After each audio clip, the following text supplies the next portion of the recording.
Welcome back to Story Glimpse. Today's story is called House Al-Amin. Do you have what it takes to overcome a family curse?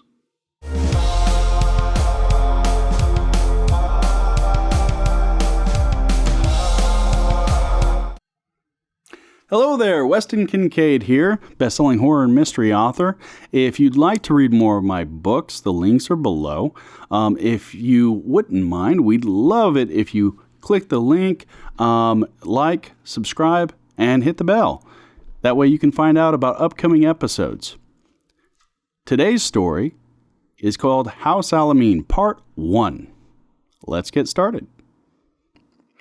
A dark-skinned man of 20-some years stood in front of his countryside home, but could not quite remember how it had looked. Time had left the place a dismal shadow of his former self. He knew it had changed, though. The old two-story was decrepit and undecided in which way it should fall. Shutters hung from solitary hinges, hoping for release. A leafless oak of untold years stood in the expansive yard like a solitary soldier, granting little relief from the sun. A tire swing hung from its lower bow, but sat lifeless with no wind to stir it. The color of his surroundings had been sapped, leaving it filtered and dim. The world around the home was worse. The young man peered at his surroundings in wonderment and confusion. Along the borders of this lone house, a barrier of air climbed into the sky. It wavered as though encapsulated in churning water, the color of night. Stars shone through like diminished memories of what they once were. He was trapped in this awful place, but who was he? He sifted through scant memories, attempting to find answers. Images flashed through his mind like someone else's experiences. The snapshots seemed more real than the world around him. They were filled with living colors, and children's laughter echoed in his head. The house confronting him was nothing like the images that came to mind, but it was the same place. His gut told him so. Under the tree sat a large rock he knew well. Carved on the sandstone surface was the name Nijah. A memory flickered to life of him chiseling the name by hand. Under a large stone, he had buried his first friend. He was certain of it. As the image faded, a large moth settled on the rock, distorting the name with its wings. The insect fluttered and flexed outward. An odd face stared back at him with deep swirling eyes on each wing. Their lower halves were decorated with 2 black stripes and formed what looked like a smile.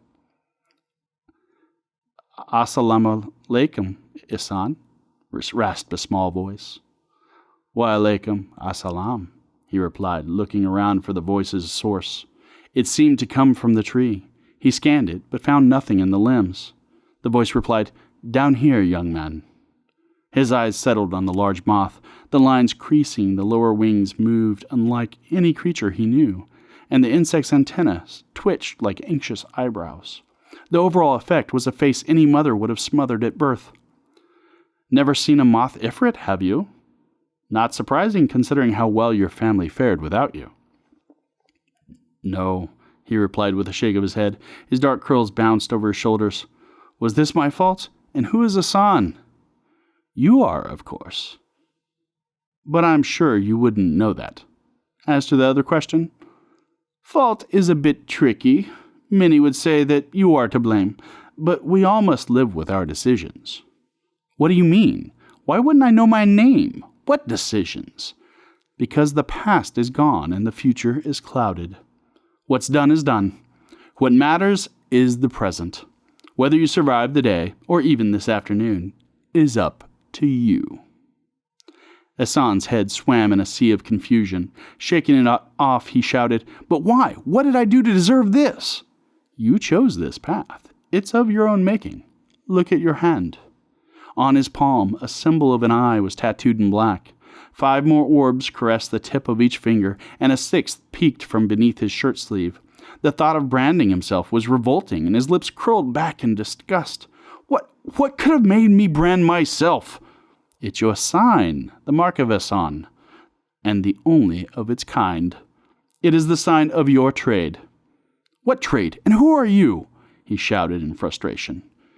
"Hern Adin," the moth replied with pride, "at your service." His antenna eyebrows peaked with the name, and the wings folded his lips back into a smile. "What path? What trade?" asked Hassan, giving her no time to answer. "What am I supposed to do?" Another voice cracked through the heavens like a spurned god. "Troublesome Ifrit, go, leave at once if you wish to live." Mumbled chanting followed before the voice faded away. Hearn's antenna flattened under the commanding words. A clawing sound began at the base of the chiseled rock. An instant later, dirt erupted from Nija's grave. A skeletal snout shot out of the ground, and the dog's teeth chomped down where Hearn Aideen had stood. But the Ifrit fluttered into the tree, narrowly avoiding the large dog's ravenous bite. His fleeting words carried to Hassan's ears. "Remember, if you let the past rule you, your future will be short indeed." He left in a puff of smoke, forcing Hassan to deal with the snarling canine alone. What did he mean? But there was little time to think. The enraged animal howled as Hearn disappeared. Rather than give up, the animal searched for its next victim. "Good, Nija. Good girl. Boy." Try as he might, Hassan remembered little about the dog. Giving up, he attempted to calm the animal with an outstretched palm. "Good, Nija. Remember me?" If it did, it gave no sign. Nija turned with a snarling skeletal grin. A hellish red glow was all that remained of the animal's eyes, and they landed on him. It stepped out of the grave and approached with sure feet, a deep growl emanating from its hollow frame. "What do I do now?" wondered Hassan. "You up there! I could use a little help!" he shouted at the voice that had boomed moments before, but there was no response. "Great! Drive off the only thing that will speak to me, and summon something to tear me apart," he muttered. "That's just great. I must have woken up in hell." Hassan fumbled at his waist for something. Anything, and his hand found a small leather pouch. He opened the bag at his belt. A jumbled collection of smooth sticks met his fingers. Without warning, another memory unfolded like petals opening to the sun. They were not sticks, but small avian bones. Words from the past leapt to mind as he selected a short one. They were from an archaic language he didn't recognize, but he uttered the chant as it came. "Seshen ach abel sorisham." The words slid off his tongue like a long-lost friend. With the last sound, he threw the bone at the approaching animal. The fragment burst into fluorescent flames the instant it left his tattooed fingers. As it flew toward Nija, it grew into a ball of swirling blue fire. The dog yelped in pain as the spell found its target, engulfing it in a fluorescent blaze. Hassan watched with pity and astonishment as his old friend was reduced to a pile of smoldering ash. While surprising at first, his own abilities oddly comforted him. The 6 orbs adorning his fingers and wrist burned with an inner fire. He stared at them in wonder before turning to address the heavens. "Is that what you wanted?" he demanded. No birds chirped, and no one replied. A still silence was all that answered. Hassan shuddered at the absence of life. His rebellious cries turned to unconscious mutterings of frustration. "You are no god. Allah doesn't speak with mortals, let alone summon lifeless creatures to do his bidding, and I am something different. You will not tell me." He waited a moment, but still there was no reply. "A path awaits me for Allah and Fatima." His mind halted after the words left his lips. What unnerved him was the addition of Fatima. He had spoken without thought. Why would I pray to such a revered woman, especially after branding myself? No answer came. He knew the Arabic traditions, stories of old, but where did he fit into it all? Hassan set the mystery aside. He spotted a small stone at his feet and picked it up. He flung it at the murky wall enclosing the small plot of land. It stopped at the edge, held in place by the odd substance. The enclosure absorbed it at a snail's pace, coating the rock in the oily material. Each part the wall touched, sizzled, and dissolved, as though dipped in acid. "Well, there's no way out," he mumbled. "Nowhere to go but forward. If the Ifrit was right, then I have to go on. If not, this had better just be a nightmare." Hassan gathered his bearings and stepped over Nija's grave. Dead grass crunched beneath his boots, and paranoia enhanced the sound as though it were echoing gunfire. He cautiously peered over his shoulders as he crossed the yard. The front door swung open with a banshee's squeal.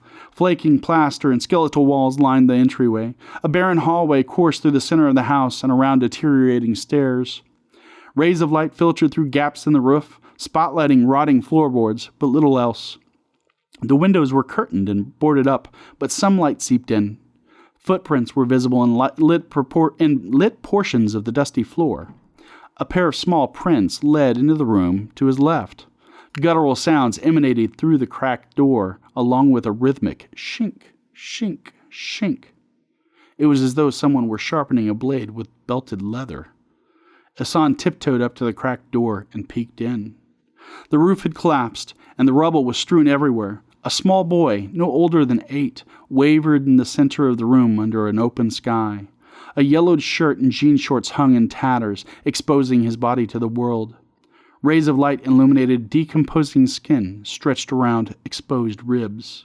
Interlaced in his fingers were the fuselage and wings of a model airplane. Incoherent mumblings echoed off his lips. Lifting the sharpened edge of the airplane's wing to his forearm, he slid it down to the wrist. Shink. The boy's skin peeled away like potato skin and fell to the floor, joining other shreds of meat in a pile. Hassan forced down a bout of nausea as another vivid memory appeared. This 8-year-old boy, healthy and with eyes that danced, sat Indian style on the floor and listened to him read stories from a book. It can't be. He's the same age, thought Hassan. But there he stood, disfiguring himself. Abdul, Hassan whispered. Abdul froze with the sharpened wing halfway through his arm. His pale, deep-set eyes locked on Hassan.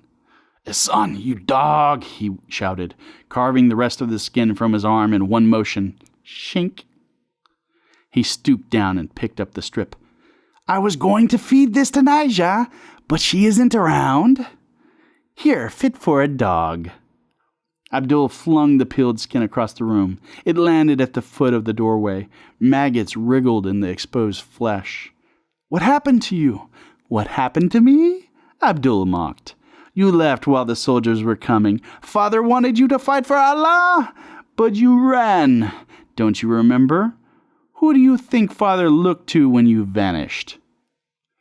In a gruff voice, he mimicked their father. Here's your weapon. Use it to strike fear into the infidels. It is the will of Allah. He handed me a vest. It was heavy, he added. Push this button when you are close, Abdul, he mimicked again.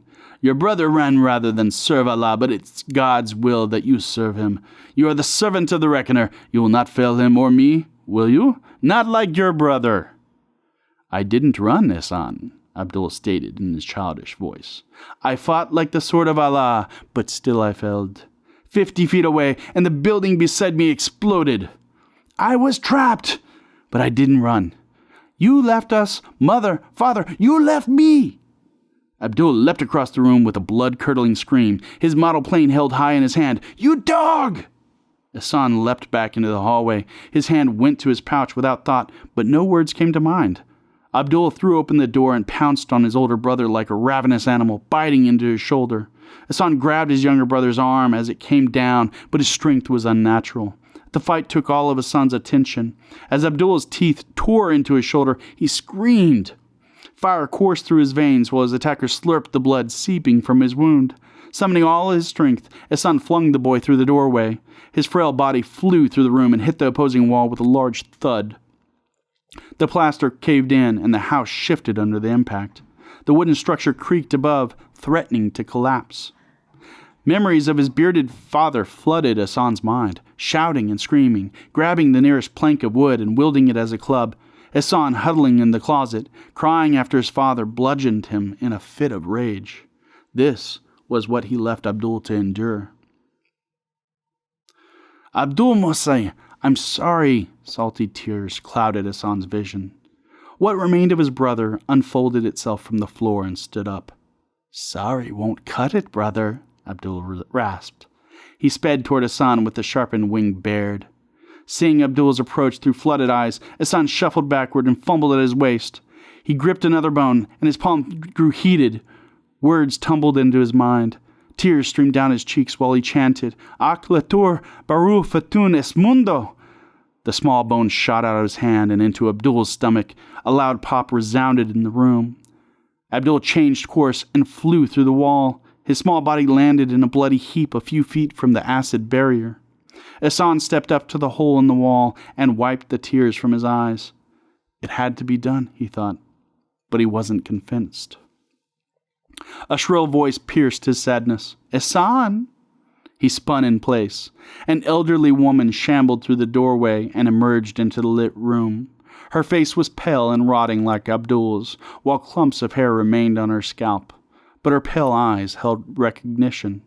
My son, you came back. I knew you would. Yes, mother, Hassan stammered, remembering a time when he sat on her lap as a babe. Are you okay? No, Hassan, we aren't. But now that you are here, maybe you can stop him. Stop who? She answered, but before she could finish, her eyes bulged from their sockets and her voice faltered. What did you do? She screamed, spotting Abdul lying in the yard. He attacked me, mother. I had no choice. She rushed at Hassan with claws extended, her fragility forgotten. Hassan dodged to the side, avoiding the aged woman, but she raked him with an outstretched hand. Her nails dug deep into his chest before he managed to distance himself. I had to, mother, he pleaded, but it was futile. He didn't believe the excuse, so how could he convince her? I had to, he tried again, but the words were just a whisper. He was already dead, wasn't he? How can I kill something that's already dead? The old woman turned to him with hate in her eyes. His blood streamed from her clawed hand, dripping onto the floor. Rotten teeth protruded from her mouth as she hissed like a feral cat. Yes, she's got to be dead. They're all dead. Mother wouldn't do this. The woman plodded toward him. He bounded across the room, avoiding her flailing arms. As he unconsciously backed into a corner, the woman let out a garbled scream and charged forward. Hassan tried to sidestep her, but bounced off the wall. With nowhere to turn, he balled his fist and ready to meet her. Again, his tattooed hand burned, and words materialized on his tongue. Sholan, he shouted, as his fist met his mother's drooping chest. Energy sizzled through his clenched fingers. The enraged woman flew across the room with a shriek. She lay prone for a moment before pushing herself onto unsteady feet. Standing erect, he saw that her bared chest was charred where his fist landed. Remnants of her shredded blouse crackled as they burnt. The smell of scorched flesh permeated the air, and one decaying breast fell to the floor. She didn't notice. You dare touch me? I'll eat your heart. Mother, stop, son begged. I know I wasn't there for you, but it doesn't have to be this way. The woman steadied herself and took a step forward. Did the soldiers have to lock us inside and burn the house? Doesn't have to be this way? It is this way. Burned, Hassan whispered. It explains why they haven't aged. I should have stayed. I shouldn't have left. The woman meandered toward Hassan, muttering as he stood lost in thought. But now it's time for you to join us, Hassan. Welcome to the fold. Embrace your future. With her final words, she surged toward him. She was closer than he realized when her babbling broke through his thoughts. The few feet remaining left him no time to think. He thrust his hand in the pouch and threw a handful of bones into her face. They flew true, but no sound resounded. The effect was deadly. The fragments dug into her face, disintegrated everything they touched. Her hand reached for him and grasped his dark tunic. There was but a moment when he felt her touch before her hand followed her body to the floor. Within seconds, all that remained was a mound of dust. Thanks for joining us again here at Story Glimpse. I hope you enjoyed part 1 of House Al-Amin. Click the bell if you'd like to hear when part 2 becomes available. Also, it would really mean a lot to us if you liked and subscribed the channel here. My name is Weston Kincade, bestselling horror and mystery author. If you'd like to find out about my books, follow the links below. Again, thank you for coming, and remember to keep writing. Have a good day.